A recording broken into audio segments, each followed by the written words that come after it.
Guys అక్కడ extra cheese and double egg Frankie చెప్పాం. ఒకటే చెప్పామంటే కొత్తగా ట్రై చేస్తున్నాం కదా, మేము వేరే చోట తినేవాళ్ళం.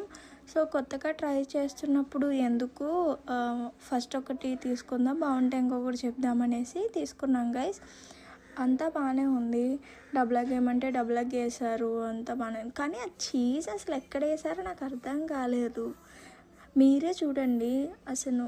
అంటే బాగానే చేస్తున్నారు కానీ ఆ చీజ్ కానీ మేము ఎక్స్ట్రా చీజ్ చెప్పాము, అదేం లేదు. ఏంటో నాకేం అర్థం కాలేదు. అదో రకంగా అనిపించింది దెబ్బకి. ఇంకా అప్పుడే డిసైడ్ అయ్యాం గైస్, ఒక్కటి తీసుకోవడమే బాగుంది, ఎందుకులే ఎక్స్ట్రా తీసుకున్న వేస్ట్ అని చెప్పేసి. అండ్ తర్వాత ఈరోజు క్రిస్మస్ కదా guys, happy Christmas all of you. ఇప్పటికీ నేను కొత్తగా ఛానల్ రీస్టార్ట్ చేసి 1 year అయిపోయింది.